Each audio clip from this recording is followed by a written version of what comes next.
देखिए डिफिनेशन क्या कहता है। डिफिनेशन कहता है a relation R in a set A is called what. पहला, reflexive. if a into if a belongs to relation R, for every a belongs to capital A, that is nothing but this set A।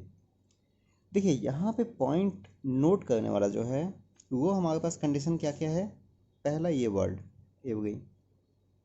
मैंने आप लोग को पहले भी बताया कि जब भी आप लोग एक क्वेश्चन देखेंगे तो सबसे पहला आपका टारगेट होगा क्वेश्चन को समझने का, क्योंकि जब तक आप क्वेश्चन समझेंगे नहीं तब तक आप ये नहीं समझ पाएंगे कि कौन सी मेथड इस पर अप्लाई होगी, कौन सा मेथड सटीक बैठेगा जो कि हमें कम से कम टाइम में रिजल्ट देगा। क्योंकि जब आप एक कंपटीशन में बैठते हैं तो वहाँ पे आपका टारगेट केवल सॉल्यूशन नहीं होता है बल्कि टाइम सेव करना भी एक टारगेट है। टाइम नहीं बचाएंगे तो आप नेक्स्ट क्वेश्चन आते आते लास्ट में एक ऐसा समय आएगा जब आपके पास क्वेश्चंस बचे होंगे, आपके पास टाइम नहीं बचे होंगे। तो किसी भी एग्ज़ाम के लिए टाइम मैनेजमेंट बहुत इंपॉर्टेंट है। उसके लिए आपको सबसे इंपॉर्टेंट ये है कि जब आप क्वेश्चन पढ़ें तो अच्छे से देखें कि क्वेश्चन में क्या क्या पॉइंट्स डिस्कस किए गए हैं, क्योंकि वर्ड्स के काफ़ी इंपॉर्टेंट होते हैं। कहीं एवरी है, कहीं इच है, कुछ भी हो ऐसा वर्ड, तो उन सब पॉइंट को ध्यान दें। तो पहला पॉइंट क्या है, एवरी वर्ड, ये ध्यान दीजिए। मतलब कि किसी भी रिलेशन में हम लोग लेंगे सेट ए के लिए तो उसका जितना भी एलिमेंट होगा उस सारा एलिमेंट का ए एफ फॉर्म अवेलेबल होगा। ए एफ फॉर्म का मतलब क्या हुआ, ए बिलोंग्स टू ए है।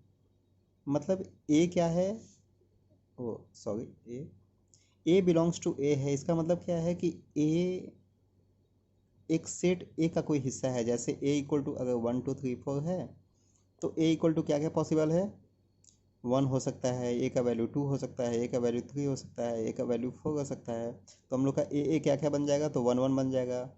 यदि ए इक्वल टू 2 होगा तो ए क्या बन जाएगा, 2 2 बन जाएगा। तो ऐसे ऐसे 3 3 4 4।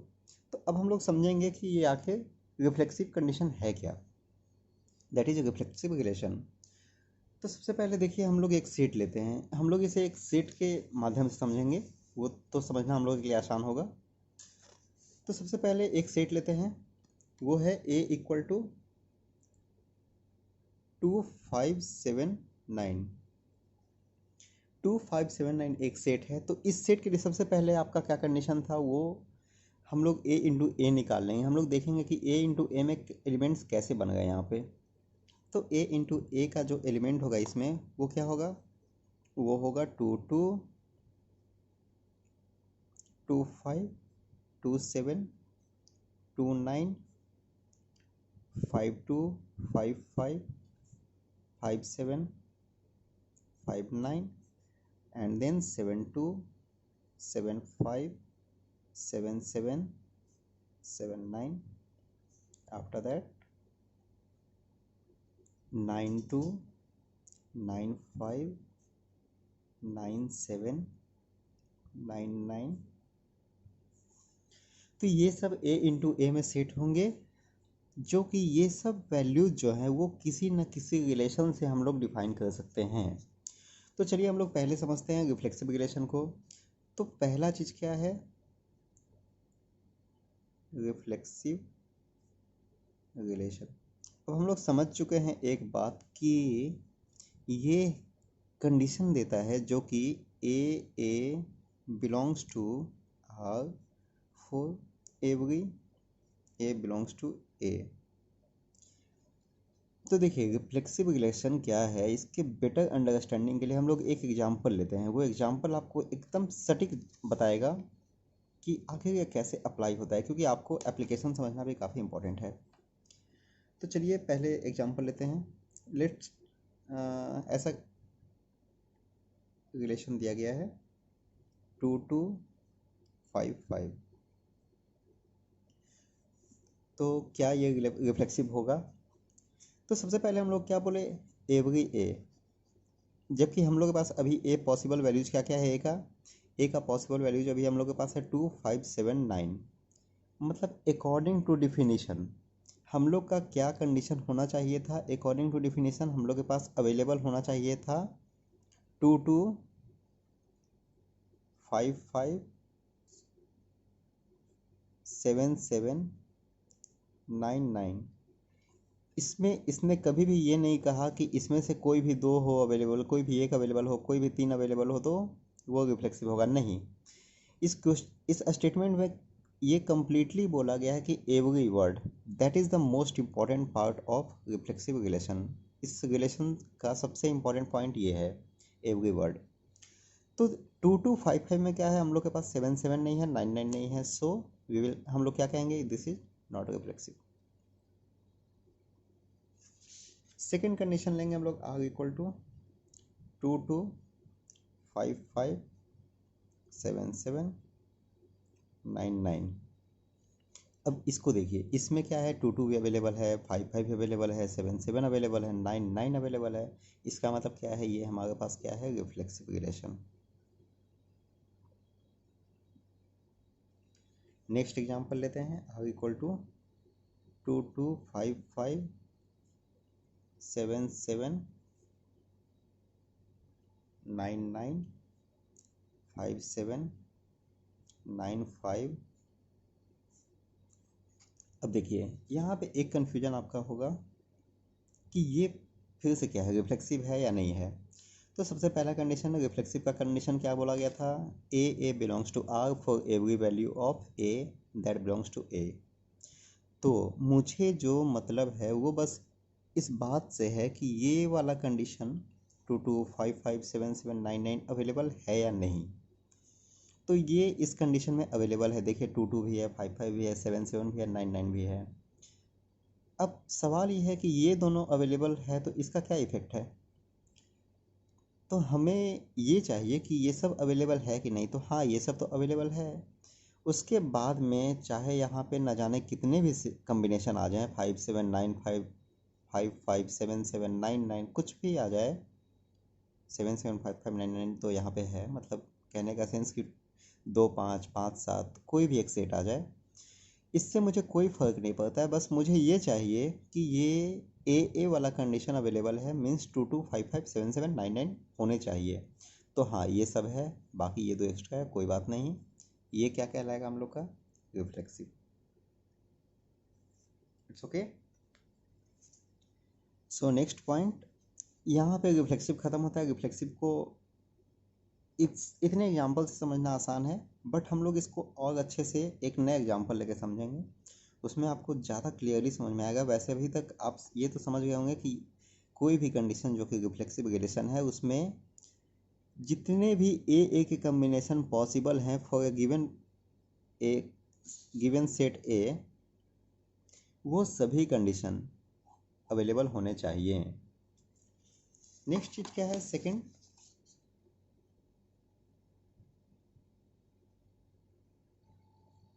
सेकंड है अपना सिमेट्रिक रिलेशन। ये चीज़ तो अभी हम लोग डिफिनेशन से देखे थे, बट अभी एग्जांपल से समझेंगे। तो आप देखिए यहाँ पे रिफ्लेक्सिव रिलेशन क्या था,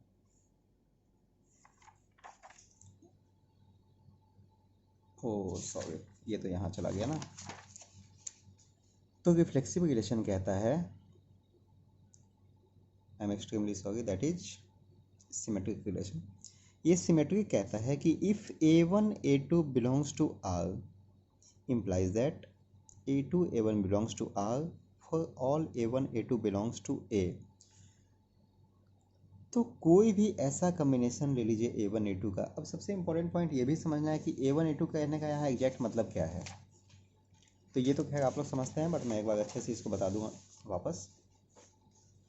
आपका जो एक सेट है ए सेट का एलिमेंट क्या है, 2579। हम लोग सिंपल भाषा में कह सकते हैं कि ए जो सेट है वो एक्चुअली है A1 A2 A3 up to AN। तो मतलब कि ए में n नंबर ऑफ एलिमेंट हैं, वो एलिमेंट्स क्या क्या हैं, A1 A2 A3 up to AN। तो अगर इससे हम लोग इसका कंपेरिजन देख लें तो हम लोग को क्या पता चलेगा कि अच्छा ठीक है, यहाँ पे A1 A2 A3 up to A4 element available हैं। तो A1 A2 A3 A4, तो आप से कोई पूछे A1 A2 का मतलब, तो आप सिंपल A1 A2 का कोई भी दो कॉम्बिनेशन बना सकते हैं। जैसे A1 A2 का कॉम्बिनेशन यहाँ से क्या बनेगा, 2 5 बन सकता है, 5 7, एनीथिंग, ठीक है। तो अब पॉइंट ये है कि सिमेट्रिक कंडीशन है क्या। तो सिमेट्रिक वाले में इन्होंने कहा कि A1 A2 belongs to are. तो ठीक है, A1 A2 belongs to are. तो A1 A2 belongs to are कहने का क्या मतलब है कि A1 A2 जो वैल्यू होगा वो इनमें से कोई कम्बिनेशन होगा, इन सब वैल्यूज में से। तो ये सब वैल्यूज क्या हैं, 2 2 5 2 5 2 7, इसमें से कोई भी 2 3 कम्बिनेशन ले लीजिए आप, तो वो बनेंगे A1 A2। अब इसमें आगे का कंडीशन क्या है, A1 A2 belongs to R implies that A2 A1 belongs to are.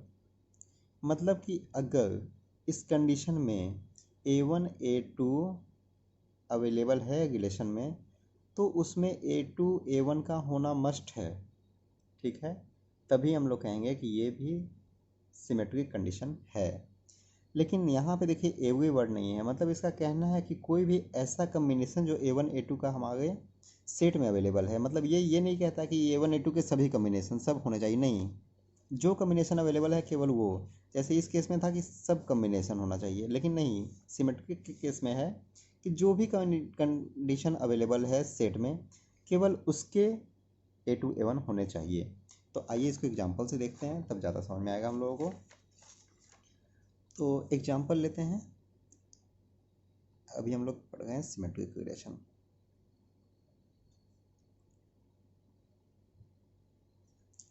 तो पहला एग्जांपल है R = 2 5 5 7 9 9। नेक्स्ट एग्जांपल ले लीजिए 2 5 5 2 7 9 9 7 2 9 9 2। उसके बाद ये दो कंडीशन हुआ। अब हम लोग देखते हैं कि हम लोगों के पास जो कम अवेलेबल था A × A सेट, वो क्या था। तो हम लोग का जो A × A सेट था वो ये था।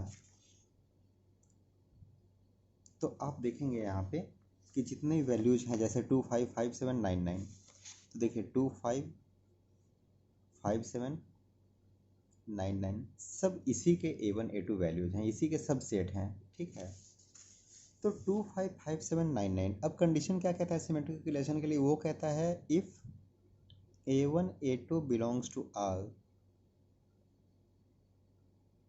implies that A2 A1 belongs to R for all A1 A2 belongs to R, not R, that is A। अब देखिए 2 5 5 7 9 9, तो जब 2 5 अवेलेबल है, तो 2 5 अवेलेबल है implies that A2 A1 belongs to R। तो 2 5 अवेलेबल होने का मतलब क्या है, 5 2 भी अवेलेबल होना चाहिए। अगर A1 A2 का फॉर्म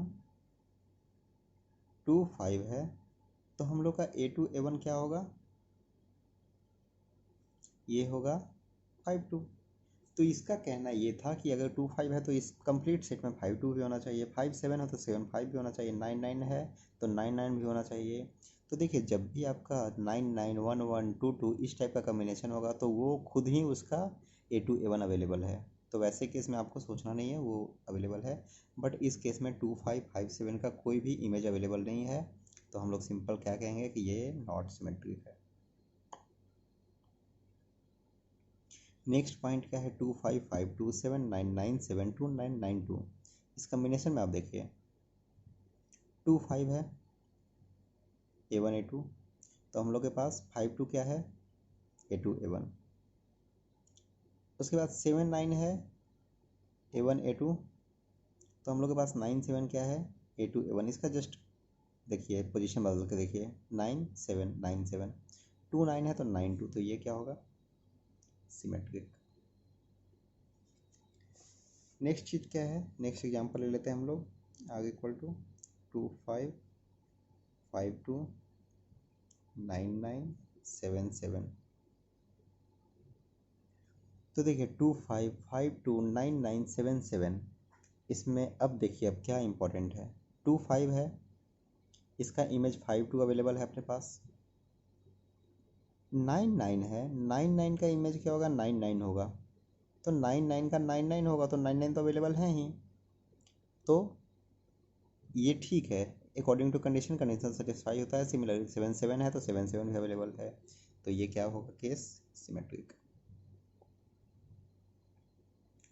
नेक्स्ट क्या है, आगे इक्वल टू 2 5 7 5 5 2 7 7 5 9 9 5।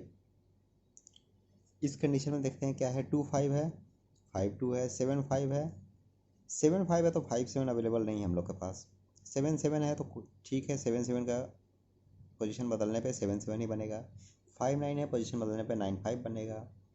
तो मिसिंग क्या हम लोग का था, वो था 2 5 का 5 2 था, बट 5 7 5 का 5 7 नहीं था। तो ये हम लोग का मिसिंग है, नॉट अवेलेबल। तो हम लोग क्या बोलेंगे, ये क्या है, नॉट सिमेट्रिक।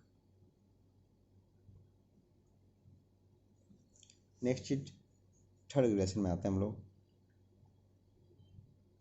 थर्ड रिलेशन क्या हम लोग का है, ट्रांजिटिव रिलेशन।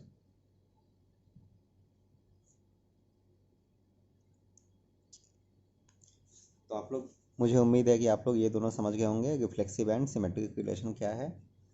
थर्ड कंडीशन जो हम लोग का आता है वो है ट्रांजिटिव।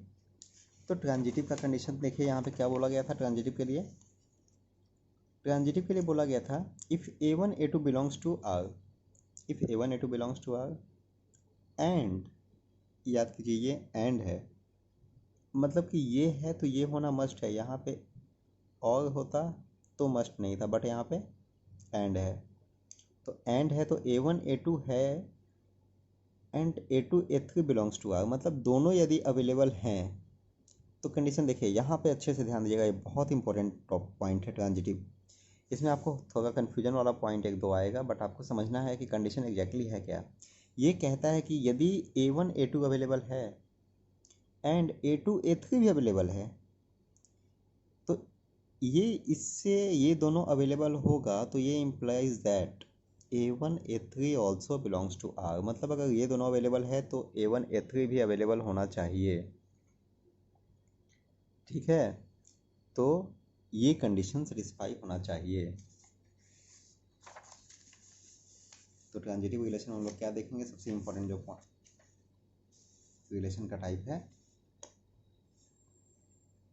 तो देखिए कंडीशन क्या था, if A1 not A1 sorry AB belongs to R, BC belongs to R।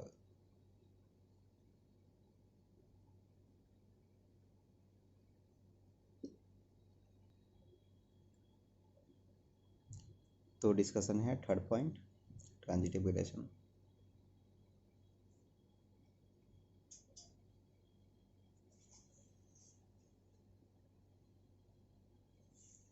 Transitive relation कहता है, ट्रांजिटिव रिलेशन के according if A1 A2 belongs to R and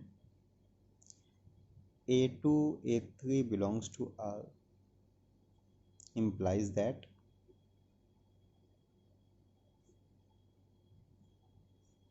A1 A3 belongs to R।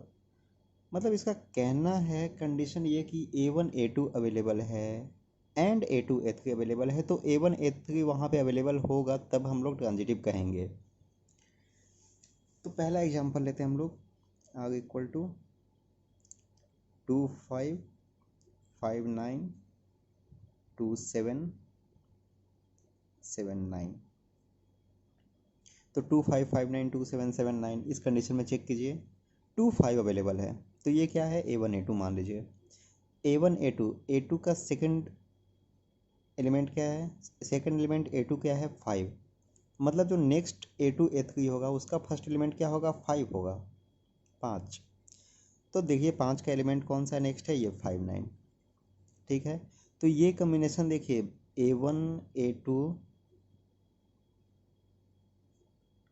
A2 A3 इसके form में ये combination है या नहीं है, देखिए 2 5 5 9 दोनों केस में A2 A2 5 5 सेम है। तो अब कहता है अकॉर्डिंग टू कंडीशन कि A1 A2 belongs to R, A2 A3 belongs to R, तब हम लोग का क्या होगा, A1 A3 belongs to R होना ही होना है। मतलब अकॉर्डिंग टू दिस कंडीशन हम लोग का जो ये दो कंडीशन दिया गया है तो 2559 अगर अवेलेबल है यहाँ पे तो हम लोगों को मस्ट है कि इसमें 29 भी अवेलेबल हो। तो 29 का अवेलेबल होना एकदम मस्ट है यहाँ पे। तो हम लोग देखते हैं कि यहाँ पे तो 29 अवेलेबल है नहीं। क्या हम लोग के सेट में 29 है? नहीं है। तो ये क्या है? ट्रांजिटिव केस नहीं है। ठीक है, नेक्स्ट जो पॉइंट होगा वो होगा, एक नया एग्जांपल लेते हैं। R equal to 2227577959। इस कंडीशन में देखते हैं हम लोग, 22 है, 27 है, A1 A2 A2 A3। ठीक है, तो याद कीजिए जो भी कम्बिनेशन बनेगा उसमें A2 A2 सेम होना चाहिए। ठीक है, तो हम लोग का इस दोनों कम्बिनेशन के लिए A1 A3 क्या होना चाहिए? 27 है इसमें अवेलेबल। हाँ बिल्कुल है, ये 27 यहाँ पे अवेलेबल है। तो अब आप ये भी सोच सकते हैं कि A1 A2 A2 A3, तो बेसिकली ये तो A2 A3 ही है।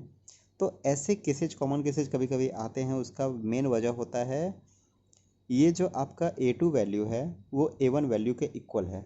तो ऐसे केस में ये कंडीशन बन जाते हैं। ठीक है, तो इस चीज़ का आपको ध्यान देना होगा कभी कभी। तो ऐसे आपको चेक करना होगा क्या है। तो 2227, तो हम लोग का क्या बनेगा? 27, तो 27 इसमें है। 2757, तो 2757 के साथ कोई कॉम्बिनेशन है? तो जब देखिए 27 सेकेंड नंबर है।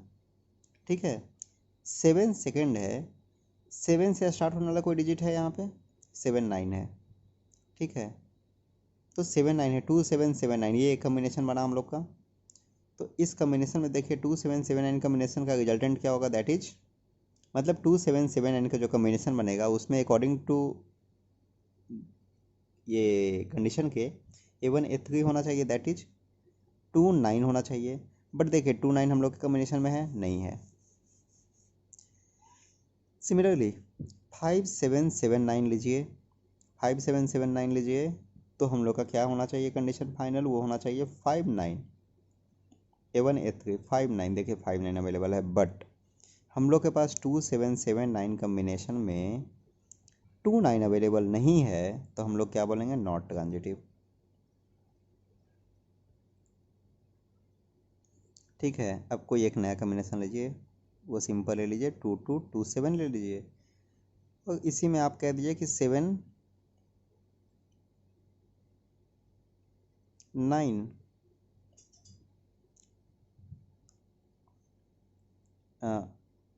5779 लीजिए, 79,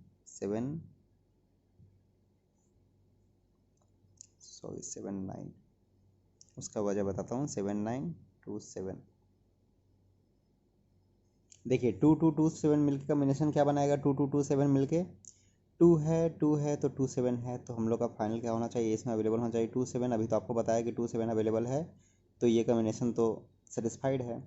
अब यहाँ पे 27 है, तो हम लोग का नेक्स्ट क्या होना चाहिए? 7 से स्टार्ट होने वाला कोई नंबर होना चाहिए कम्बिनेशन। तो 27, तो 79 कम्बिनेशन यहाँ पे अवेलेबल है, तो 79 कम्बिनेशन अवेलेबल है, 27 अवेलेबल है। तो इसके लिए कौन सा कम्बिनेशन अवेलेबल होना चाहिए? वो है 29 का कम्बिनेशन। तो 29 है हम लोग के पास? अभी तो नहीं है। तो आप ऐसा कीजिए समझने के लिए, मतलब इसको 29 ले लीजिए, तो देखिए 2779 मिलकर 29 बनेगा। ठीक है, ये समझने के लिए मैंने चेंज किया हूँ है, नहीं तो नेक्स्ट एग्जाम्पल लेना होता, तो इसीलिए यहीं पे डिस्कशन किया जाए। तो 2227 मिलकर 27 दिया, 27 इसमें अवेलेबल है। 79 का कम्बिनेशन किसके साथ बना? 27 के साथ, तो 2779 मिलकर 29 होना चाहिए, 29 इसमें अवेलेबल है। अब देखिए 29, अब पॉइंट ये है कि ये अवेलेबल है, ये अवेलेबल है, ये कम्बिनेशन बना लिया, तो इस 29 का क्या होगा? तो 29 के साथ कम्बिनेशन बनाने के लिए कोई भी नया एलिमेंट है क्या? इसमें नहीं है। तो 29 जब इसमें अवेलेबल नहीं है, इसका कोई कम्बिनेशन कब बनता? जबकि हम लोग के पास कोई ऐसा नंबर होता जो कि 9 से स्टार्ट होता और इंड होता किसी नंबर पे, तब जाके। तो ऐसा कोई भी कम्बिनेशन जो कि कम्बिनेशन ही नहीं बन रहा है, क्योंकि यहाँ कंडीशन क्लियरली बोला हुआ है कि A1 A2 and A2 A3 both available. तो हमारे केस में तो केवल 29 अवेलेबल है, 92 तो अवेलेबल नहीं है। तो जब कोई एक्स्ट्रा इस टाइप का अवेलेबल हो तो वैसे केस में हम लोग सिंपल बोलेंगे कि ये क्या है, ट्रांजिटिव है। क्योंकि ये क्या बोला, ये बात नहीं बोला कि 2 9 का भी कम्बिनेशन होना चाहिए। ये कंडीशन में क्लियरली बस एक ही चीज़ बोली गई है, वो ये बोली गई है कि यदि कंडीशन दोनों अवेलेबल हो, A1 A2 A2 A3 दोनों अवेलेबल हो, तो A1 A3 होना मस्ट है। लेकिन हमारे पास केवल A1 A2 है, A2 A3 है ही नहीं, तो कम्बिनेशन तो बन ही नहीं रहा है। तो जब ऐसा केस अवेलेबल नहीं होगा तो वो केस क्या होगा, ट्रांजिटिव होगा। रिमेंबर, ट्रांजिटिव होगा, ठीक है। तो ये केस हम लोग का क्या हुआ, ट्रांजिटिव हुआ। तो आप इन 3 कंडीशन पे बेस्ड और भी क्वेश्चंस बना के देखेंगे। कहीं कोई समस्या हो तो मैं बहुत जल्दी अपना जीमेल आईडी आपको दे दूंगा, आप उस पर मेल भेज सकते हैं, मैं आपको रिप्लाई दे दूंगा क्वेश्चंस का। नेक्स्ट पॉइंट जो है वो है, हम लोग एक एग्जांपल लेंगे ये समझने के लिए। एग्जांपल क्या है, ये देखिए।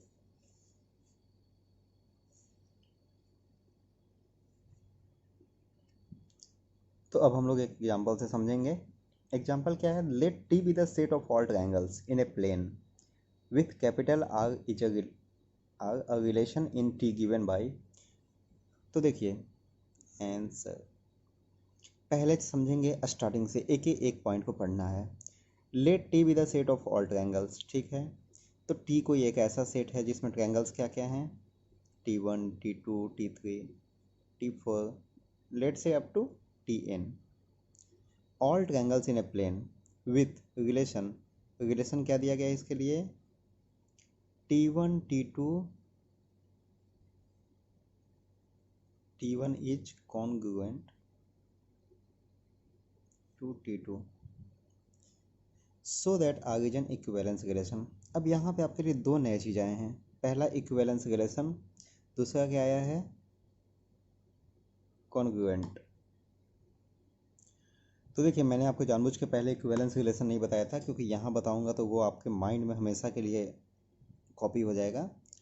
तो अब देखिए इक्विवेलेंस रिलेशन क्या है।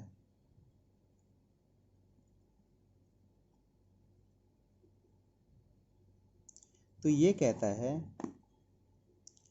Any relation which is all reflexive, symmetric and condition transitive। Means कोई भी रिलेशन विच इज ऑल, ये रिफ्लेक्सिव भी होगा, सिमेट्रिक भी होगा, ट्रांजिटिव भी होगा, मतलब ये तीनों कंडीशन को सेटिस्फाई करेगा। ऐसा आपकी विच सेटिस्फाइज ऑल रिफ्लेक्सिव इतना इतना कंडीशंस, ठीक है। आई थिंक आपको विजिबिलिटी का दिक्कत हुआ यहाँ पे, इसको मैं अच्छे से लिख देता हूँ। कंडीशन